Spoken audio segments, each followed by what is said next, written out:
Hello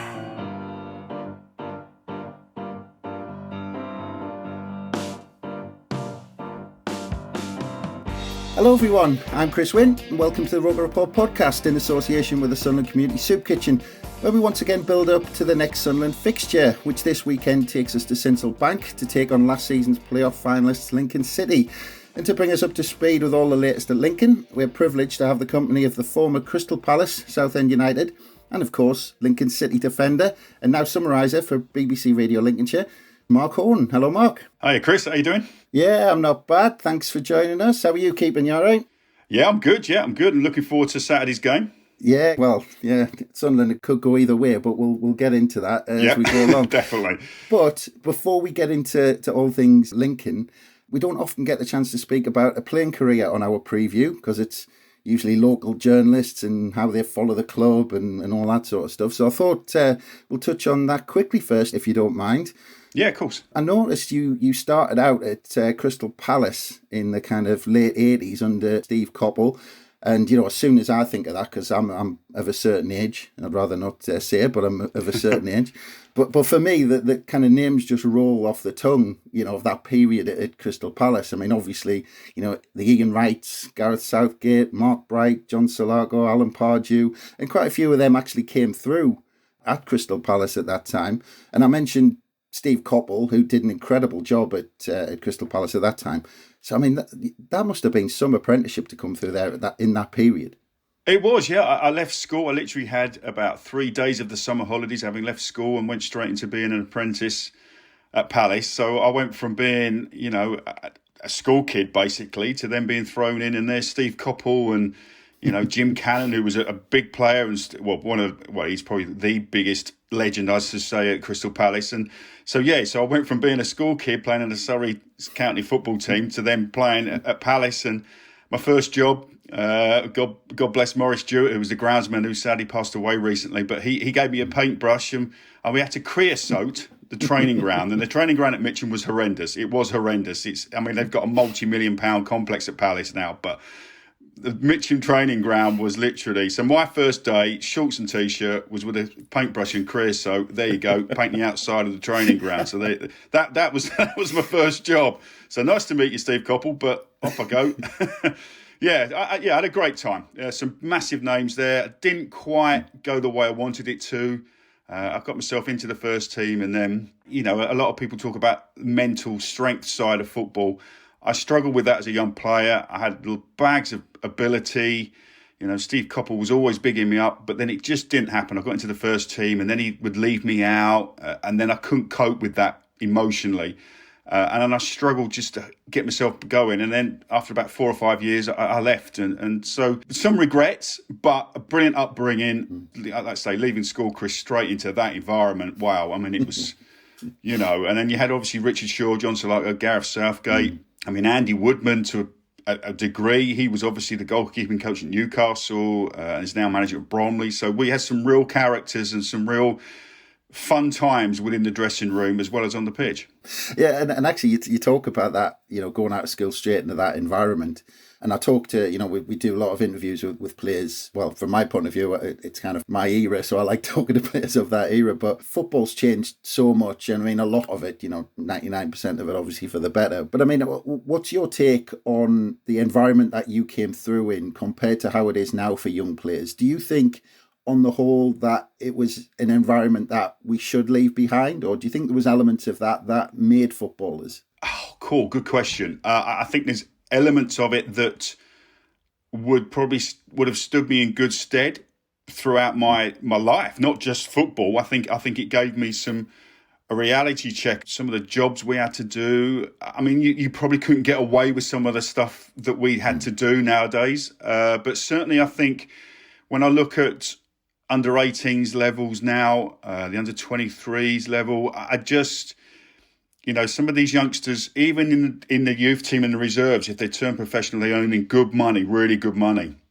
And I just think sometimes there isn't that grounding. So when that doesn't actually happen for them, similar to me, but I think I would say a degree, it's probably harsher for young lads now because they have that money, their adulation, and all of a sudden that is taken away. Whereas I had a good grounding. I think I had a good grounding that got me into a mentality that nothing's going to come easy. You know, you're going to have to work to get to where the Jim Cannons, the Ian Wrights were and stuff like that. And I nearly got there to a degree, but if I think I was given too much too early, I don't know how that would have gone. So, you know, it does shape you, but I think I agree. A lot of it now is for the better. It is, you know, God, we used to clean toilets out, cleaning boots, the harsh environment, the Mickey taking and the banter, you couldn't get away with now. You just can't. You know, there'll be lawsuits all over the place, and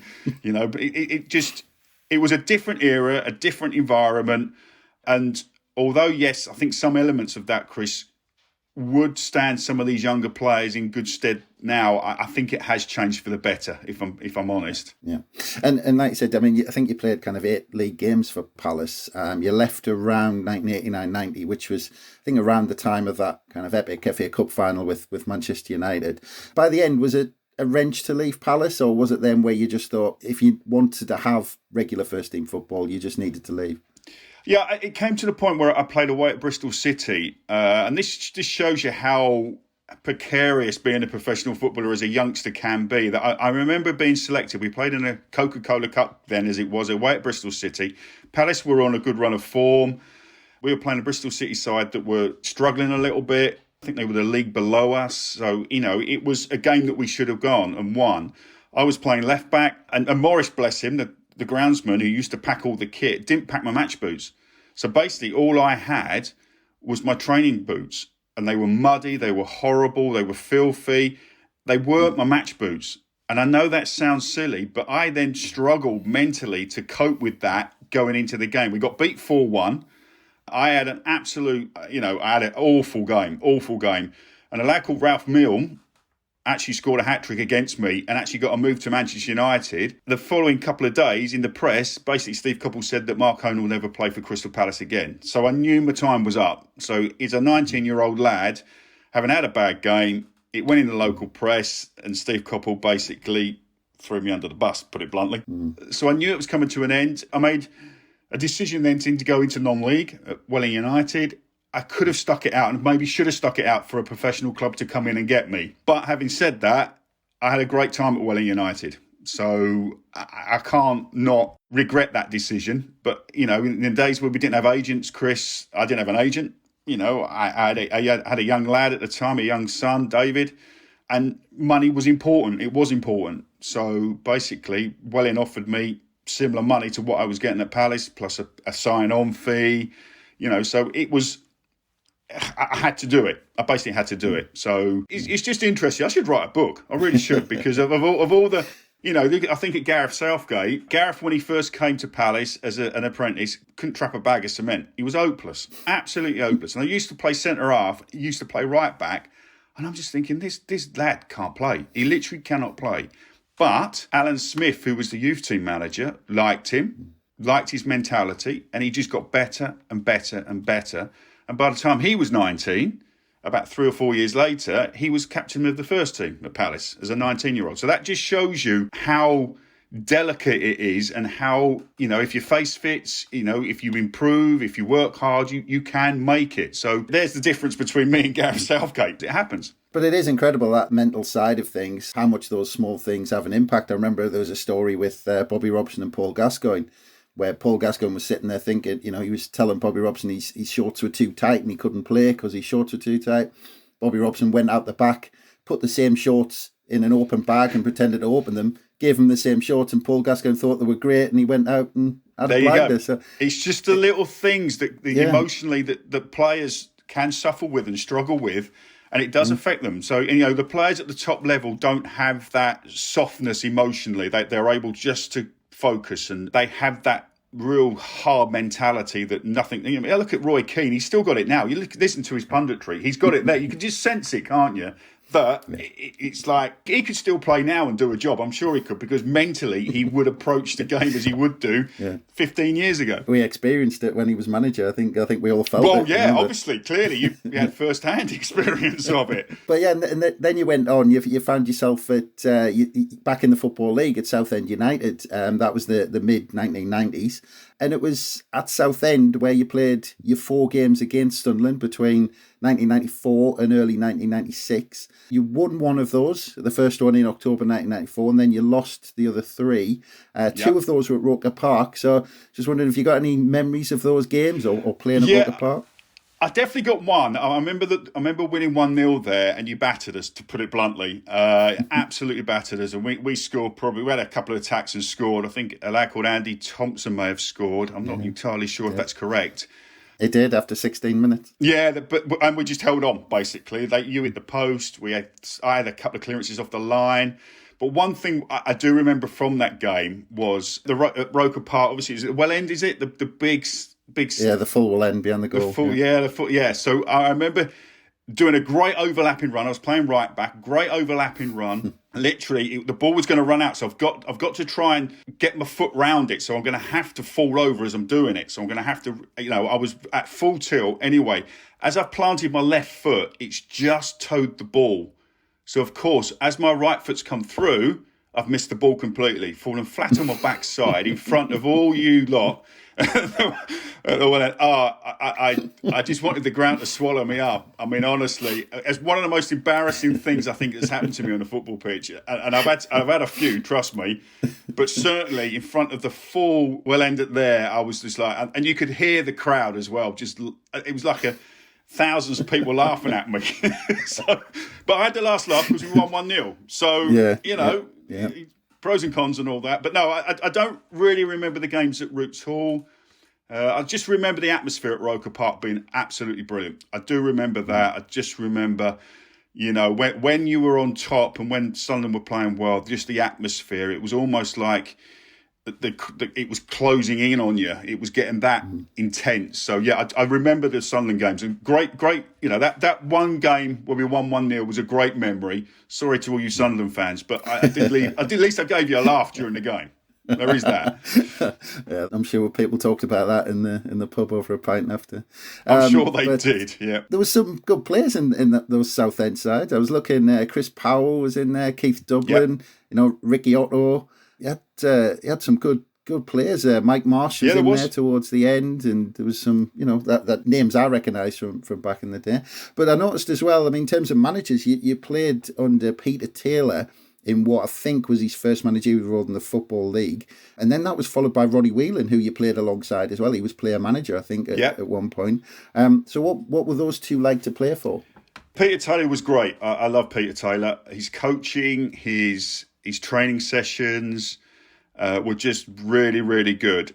For me, as a manager, he was great because he bought me from Welling, where I'd obviously left Palace to go to Welling. Bought me alongside Colin Murphy, who's actually lives in Lincoln, he goes to the Lincoln games. So I still catch up with Colin. But I haven't seen Peter for a little while. But no, Peter Taylor was great. Loved his training sessions. Just as a manager, it hasn't worked out for him in various roles, but he did give David Beckham captaincy of England. So I suppose, he left some kind of legacy as a manager. But no, Peter was great. And then Peter got sacked. We were struggling towards the back end of that first season. And Peter Taylor got sacked, and Steve Thompson came in and managed to get us out of relegation. And I still do punditry with Steve. Steve's part of the BBC Radio Lincolnshire team. He lives up here. But then, obviously, come that summer, he decided to go to Notts County, and then Ronnie Whelan stepped up. And now Ronnie, great player, great bloke. He just didn't like me as a player. He just... I didn't play many games under him. I struggled in the second part of second season there at Southend. He sort of got Mike Marsh in, and he got a few other players in that he kind of knew, and it just didn't work out for me. Nothing against Ronnie for that. Great lad, great bloke, great player. Even when he was 35 and struggling with his knees, he could still see he could play. But yeah, it just didn't quite work out for that second season. And then before deadline day, I think in March, I'd agreed a deal with Peterborough, but that fell through because the two clubs couldn't agree a fee. And then I left on a free transfer at the end of that season and obviously went to Lincoln. Well, I mean, let's kind of get on to Lincoln and the present day, because I'm sure people are wondering where the preview is now. Yeah, I was going to say, I can talk because people can tell. but just quickly, I mean, how long have you been covering Lincoln for BBC Lincolnshire? About 5 years now. I do a lot of the local teams. I do games with Trinity, who play in the Northern Premier League, and Boston United, who do even the National League North. But the last 2 seasons, I've started to do more Lincoln City games as punditry, do the summarising, and hopefully that's going to continue. We'll wait and see with that. Obviously, close season, we'll see what goes on and what the powers to be within the radio station will decide what I'm going to do and what I'm not going to do. But no, I've done it about 5 years and I really enjoy it. It keeps my hand in. I tried management once, didn't like it, couldn't cope with the politics of football clubs, shall we say. Yeah, so I've done it about 5 years now and really enjoy it. So actually 5 years, that you've seen pretty much that consistent, almost epic rise of Lincoln City. I mean, it was only 2016, 2017 they were playing in the National League. So how has that been to follow Lincoln just on that rise from, National League almost to the Championship? It's a bit of a roller coaster, 10 years. My son played for Lincoln and was involved in the relegation from League Two into the National League. So that I had to go through that with my son, which wasn't great, I have to be honest. But then the next 3 or 4 years, we just ended up in no man's land. We were National League. I don't think we finished in the top 10 in the 2 or 3 seasons. And then all of a sudden, Danny and Nicky Cowley came in. They took a chance on them. They were doing really well in the National League. And they just took a chance. They took a chance. Danny and Nicky decided they were going to go full time. So the wages were good. And that's how that basically Lincoln City's revolution, shall we say, started with the Cowley brothers, who are now at Portsmouth. Just got them going, knew how to play, knew how to get out of the league. So that's the rise we've been on, really. And it's kind of only this season, it's plateaued a little bit, shall we say. The rest of it's just been one roller coaster, but a positive roller coaster, shall we say? Yeah, absolutely incredible rise. Almost game away from the Championship, which is incredible to think about where they are. Yeah, as I said at the beginning, and as we, unfortunately from our point of view, experienced last term, when we were beaten in the semi-final of the playoffs. That's a nervous laugh. That's a nervous laugh, Chris. I mean, Lincoln were playoff finalists in League One last year, and as we said, considering Lincoln were in the National League, 5 years ago, that's some achievement just in itself. But I mean, last season, was it just one of those years where everything just fell into place for them? I think it was still on a crest of a wave from everything else that got on. So there was still that momentum that we had. We also had, dare I say, Brennan Johnson, who's absolutely tearing it up for Nottingham Forest in the Championship and has been touted to go to the Premier League at some point. Now, I'm lucky enough with the former Players Association at Lincoln that I don't have to buy tickets, and obviously with the radio I can get in. But he's one player I would have paid money to go and watch at Lincoln. Unfortunately, obviously he had to go back to Nottingham Forest at the end of last season, but he was a fantastic player. And then we had Morgan Rogers as well on loan from Manchester City, another wide player. So when we talk about the transition of possession in football, those two players would take Lincoln City 30, 40 yards up the pitch in an instant. They were that good. And every time they were given space, they would go and hurt teams. And I think that's not happened this season. And we've just become very, very inconsistent in results and performances. And I think that's why we've struggled this season. We've not possibly recruited as well, or not had the luck in the recruitment in the loan market that we had. So I just think the recruitment's been difficult because the loan players haven't quite come off as much as I thought they would do. So, yeah, it's been a difficult season. Yeah, I mean, like you said, it hasn't quite gone to plan this year. But if we kind of go back to the summer, obviously after being beaten in that playoff final, I mean, has that struggle this time around, has it been a bit of a shock to the system for the fans, or was there a little bit of an expectation it was going to be tougher this season? I think there was an expectation it was going to be tougher, but I don't think the fans expected it to be as tough as it has been. There's been a couple of poor results a couple of months ago, and the fans on social media were literally calling for Michael Appleton's head. They wanted him sacked. That was a little bit premature for me, but that's just my opinion. But certainly the results and the performances were very, very indifferent. And we saw it again on Tuesday night when we played Rotherham. first half we were absolutely awful. We had no intensity. We couldn't pass the ball. We basically got bullied by a very good Rotherham side, by the way. But then second half, we put Rotherham on the back foot. So, the old cliche of a game of two halves, it really was watching two totally different teams. Same personnel, but just two totally different teams. And I think Sunderland coming down to... if Lincoln turn up, then you've got a game on. If Lincoln have 45 minutes like they did against Rotherham, you'll beat us. I think that's the way I can describe it. So if you're a Sunderland fan coming down to the game, I think it's more what Lincoln City do than it is Sunderland, because if Lincoln City don't turn up, you'll beat us. Those calls for Michael Appleton's head that you were talking about, were those kind of the majority, or was it a minority? Because I imagine there were some fans maybe thinking, well, if you think about the huge strides the club had taken over 5 years, it might have been inevitable that at some point there needed to be a bit of a rebuild, and that would take time. There's a bit of understanding. And there's probably a portion of the fans who just think, well, we were in the playoffs last season, that's our level, and that's where we should be. So was it the majority of fans asking for his head, or was it a bit of a split? I think it was split, Chris, I do. I think there were a few murmurings, and I think as fans, I think people start listening and looking at opinions, and I think that a lot of people jumped on that. Then the minority that was saying certain things, and then the results kind of were making the minority look correct in what they were saying. So I think it just gathered a little bit of momentum. But they had a couple of good wins. They beat Morecambe at home and I think that kind of just dispersed a few murmurings. And that was a big game for Lincoln, Morecambe at home, who were obviously very close to us at the time.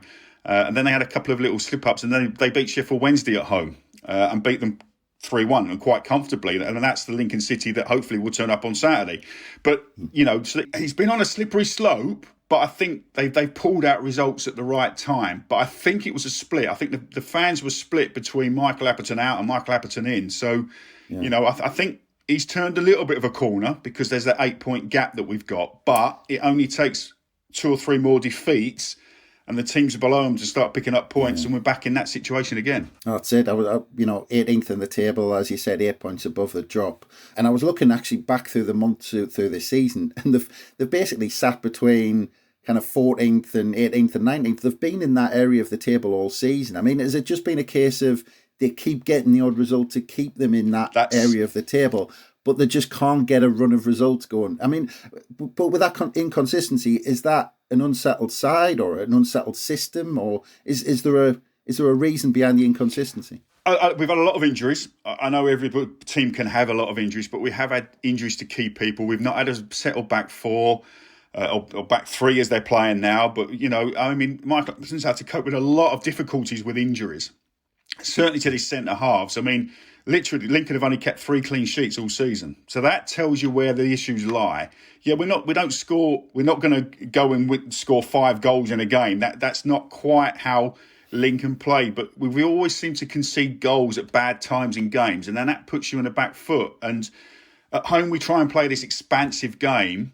And if the players aren't quite at it, there's a couple of young players in there, and if it doesn't quite work out for them, you can just see them, the confidence shrink a little bit. They get a little bit unsure of themselves. And at this level, if you're playing against a good team, you're going to get hurt. And I think that's what's happened occasionally.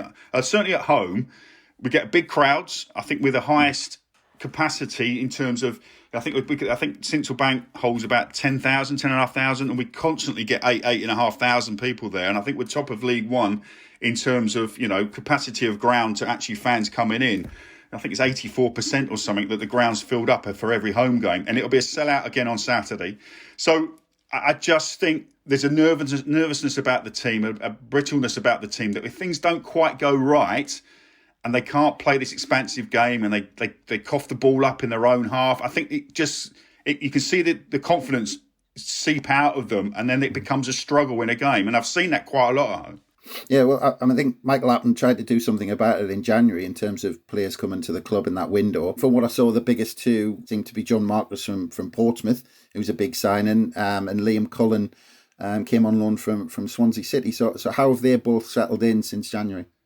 Liam Cullen's struggled for me. He's had a couple of starts and not really impressed. He hasn't really imposed himself on a game or in the side. John Marquis is a good signing, a good player. I think he scored 3 and 3 when he first started, but his work rate is great. He's a fox in the box, if you like. He'll score goals, but they'll all be in the 6-yard box. So he's done okay. He's only on a short-term contract, so it'll be interesting to see what happens in the summer with him. But certainly Liam Cullen's been a little bit disappointing for me. I expected a little bit more from him. But yeah, those two have come in. Definitely John Marquis has been the better signing of the two. Liam Cullen, yeah, just not sure about him at the moment. Yeah. Well, it was also in January when Lincoln came up to the Stadium of Light. I did think twice about mentioning it, but I suppose I have to really. I was going to mention it, trust me, because I did the game as well. I was up doing the punditry on the game, so I was definitely going to mention it, Chris. Yeah, it was an interesting one. 3-1 winners. Chris Maguire hat-trick, who made it. I think he made it pretty clear to Lee Johnson that he was pretty pleased with scoring his hat-trick on the day. He obviously had a great day, getting that hat-trick. But has he had a good season with Lincoln so far? I think Chris Maguire's performances sum up Lincoln City. Very, very inconsistent. That was clearly his best game by a long way. Interesting, he wasn't involved on Tuesday night because he's one booking away from being suspended. So you know what's happening on Saturday. So he will definitely be involved. And I'm sure he will be doing whatever he can to A, upset you lot, and B, score as many goals as he can. So, yeah, I mean, it was a great night. That's probably the best performance I've seen from them. They sat in, they make it very awkward for you up there, and just got you on the counter-attack. We scored a couple of great goals. And Chris Maguire was just, I wouldn't say he was unplayable, would probably be a bit of an overstatement, but he's certainly, he caused you a lot of problems and wanted to definitely prove a point. Now, it'll be interesting to see on Saturday because obviously Lee's not there now. Lee Johnson's not there anymore. But I'm sure he'll be upsetting one or two, should we say. Yeah. He was exactly the same at Sunderland, to be fair. He was on his day. You would think, why is he not played at a higher level? And then you'd see him the next week and you'd think, oh, okay, that's why he hasn't played at a higher level. Yeah, that's exactly how he's been, Chris. Exactly the same as us. He can have really good spells in games. He can influence games. He wants to upset people. He has that about him. He's got that devilment inside him, which I quite like. But we haven't quite seen enough of him, in games and influencing games. Certainly, at the Stadium Light, he was exceptional. But the rest of it, he's been, certainly in the last couple of months, he's not quite been as influential as I would like him to be. Yeah. And on the subject of former Sunderland players, Liam Bridcut is at Lincoln. So how has his time at Lincoln gone? When he plays, he's great, Chris. When he plays, he's a really good player, but he's always injured. He's always injured. It'll be interesting again in the summer what we're going to do with him because he's only played a handful of games this season. He keeps getting injured. I don't know if he'll be back before the end of the season. A very frustrating season for him. Certainly, as a holding midfield player, he's competitive. He can pass it. He can upset people. He's strong. He's been great as a shield for the back four. But we've missed him. But if you're not playing games, you'll be on a decent salary. Then surely that has to be looked at. Yeah. I mean, between the two sides, it's been pretty even since we met back up in 2019 after I think it was about 20 years of not playing each other. And if I include the playoff games but ignore the Papa John's Trophy, both teams have won 3 times and then one game has ended up in a draw. And you've mentioned that there's this kind of positivity at home where Michael Appleton kind of pushes them up the pitch and they like kind of being on the front foot. But I was actually looking at Lincoln's home form and they've lost 10 out of 19. They've only won 5. And actually they've got 3 points more on the road, but they've played a game less away from home this season. So, I mean, is Michael Appleton just he just won't change that style of play at home? Will he not want to be a bit more conservative and maybe keep it more tight at the back, especially this weekend? Because, we've bagged a few goals in the past, although they've dried up recently. Yeah, I mean, you're unbeaten in 5, aren't you? So you're kind of on a decent run and not conceding goals. So it'll be interesting to see how Michael Appleton sets up. I mean, he's been playing a 3-5-2. He's been playing Marquis and Tom Hopper. Tom Hopper's just come back from injury. Obviously, the lad that scored at the Stadium Light to put us through to the playoff final. I thought I'd mention that. And he He's been missed because he's a willing runner. He will go in behind. So I've seen a couple of times now where Lincoln have gone a little bit longer, in terms of their passing. They scored a great goal with a long pass to Tom Hopper in the channel against Sheffield Wednesday. So I think it'll be interesting to see with the two up top whether he still wants to play this expansive game in the defensive third to play out from the back, or whether he just goes slightly longer. Now, he's a man of principle, you can tell that, and he does want to play out from the back.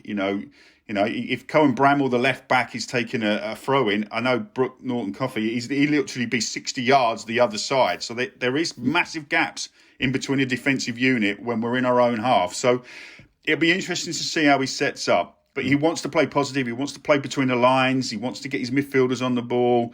Lewis Farini is on loan from Manchester City. A good technician, can score a goal. But sometimes when it doesn't work, he goes out of the game and becomes almost lightweight because physically he can't really cope. Like with Rotherham, the first half, the game went past him. He couldn't get into the game. The second half, when Rotherham dropped off, all of a sudden he becomes a different player. So it'll be interesting to see how Michael Appleton sets up against you on Saturday and what formation he plays. He seems to have settled with his three at the back, but again, it'll be injuries. Somebody's always getting injured. I don't know if Regan Paul, who's been very good for us at the back, is going to come back into that back three. It'll be interesting to see how he sets up, Chris, Saturday against you. Yeah, well, I mean, if he's done his homework, he'll probably say that we've actually struggled against teams that have played with three at the back and with wing-backs this season. I suppose a lot might depend on the mentality of the side, because I was looking at the results in the games this month, which I think you've mentioned a few of them. It's been alternating between winning and losing for Lincoln, win, loss. But it's been a tough run of games. Sheffield Wednesday, Ipswich and Rotherham in that run of the last four.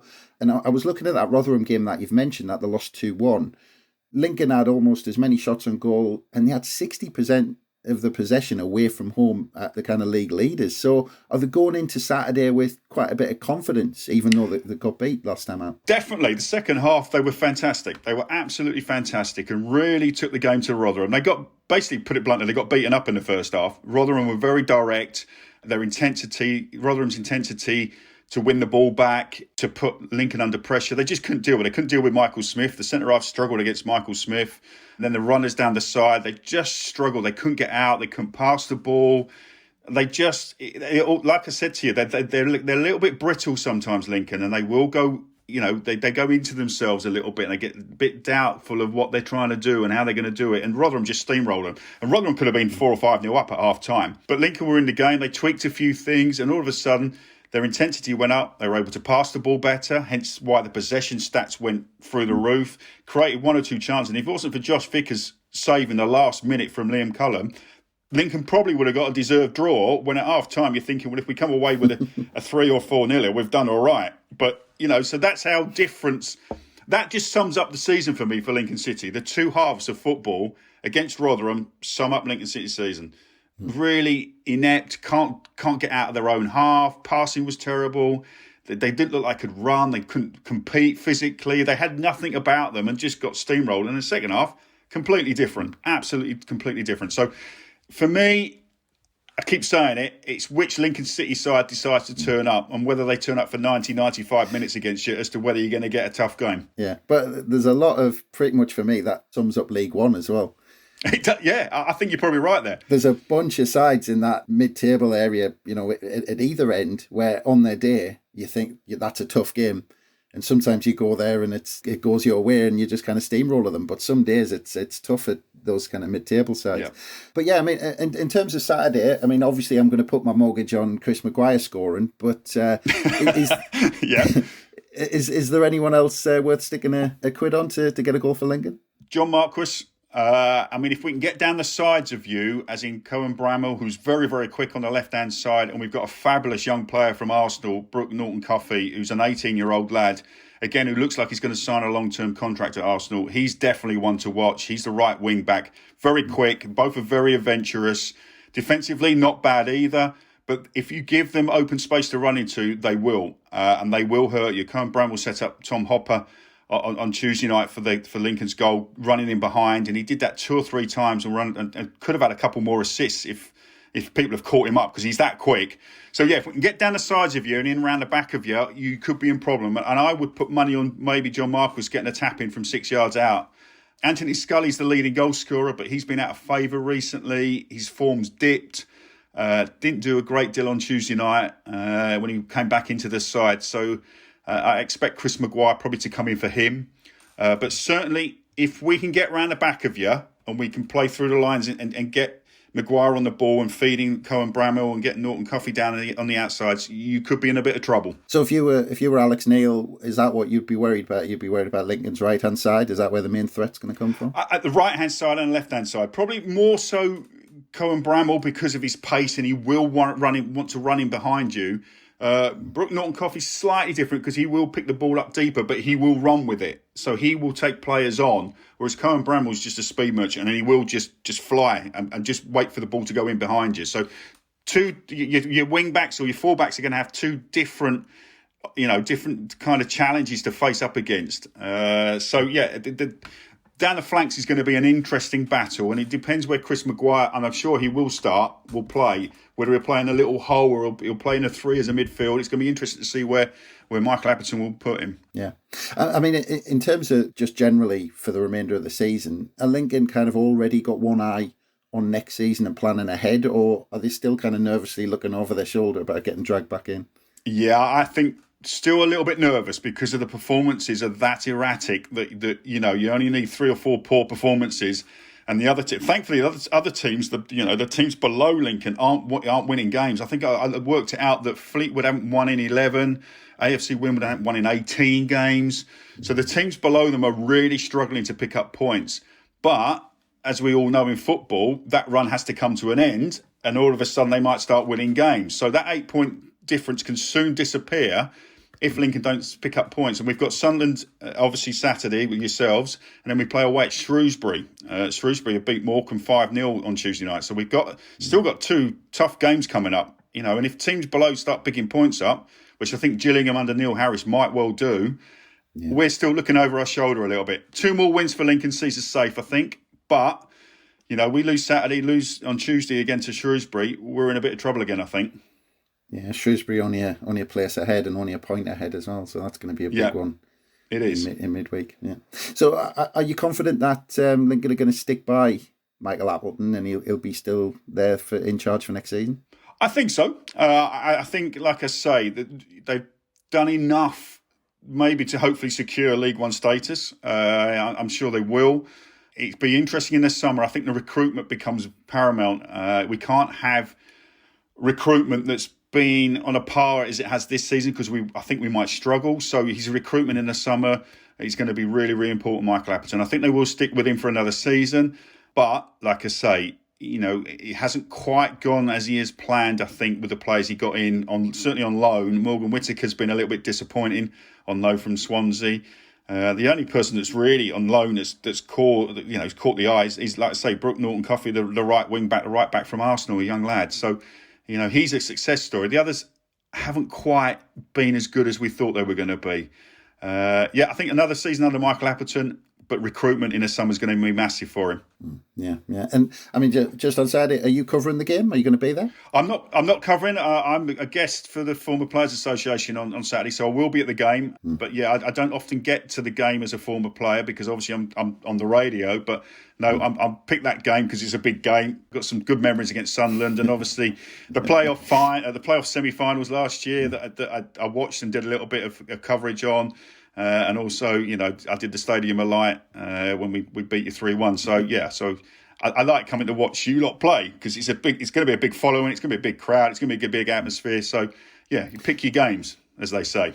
Well, yeah, I was going to ask that. I mean, from what I'm hearing you saying, you've said it a couple of times that it's a sellout. I mean, does it have the feel of a big game amongst the Lincoln fans? Is it one they're looking forward to? Yeah, I think so. Just because Sunderland is a big club, isn't it? You know that. Your fans will know that it's a big club, and it's tough to remember. We are. yeah, and you're struggling to get out of League One. So it's the big boys coming into town, isn't it? So it'll be a sellout. It'll be really noisy. That the atmosphere at Sincil Bank is normally really good, depending on how the side plays. As most every fan is, you want your side to play well. So I think I think it'll be a great atmosphere. I'm hoping for a really good game.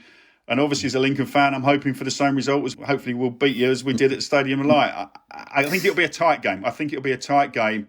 But like I say, I just hope Lincoln City turn up and give you a game. Well, it's funny, you're talking about Saturday and you've said you're worried about what Lincoln turn up. And if you ask me, I'm worried about what Sunderland are going to turn up. So it'll be 0-0, Chris. It'll be a boring game. No, I don't think it will be. I think there'll be some excitement. And I'm hoping for a good game because both teams need points for different reasons. So there's a bit of nervousness there, but both teams have to be on the front foot and go and win the game, don't they? Yeah, and with Chris Maguire involved, it's not going to be a boring 90 minutes. No, there's always... You just imagine, he will score in front of you lot and he will give it a little bit, I'm sure. He won't be able to contain himself. I know after the hat-trick goal, he kind of played it down, but his initial reaction for the first one against Lee Johnson, I mean, I loved it. Yeah. You lot hated it, of course, but I just thought it was borderline being a little bit out of order, but... obviously there's a lot of feeling there between himself and Lee Johnson. But yeah, we'll see if he scores on Saturday, what happens. Yeah, well, I'm going straight off to check the odds on him scoring straight after this. So I'll see how much I can afford to stick on him. But yeah, I hope you enjoy your afternoon on Saturday. I hope it's a good game. And I hope you lot don't. But there you go.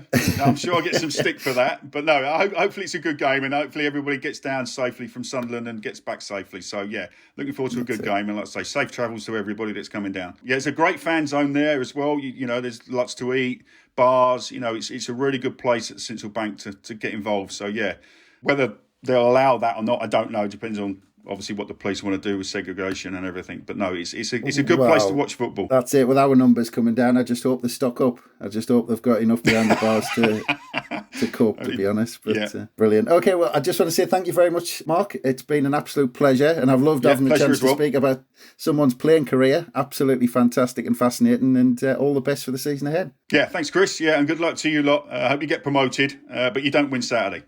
We need the points more than you do.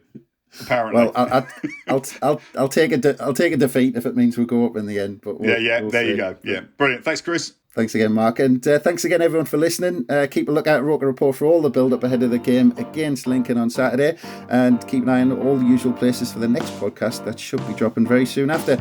But from us, it's bye for now.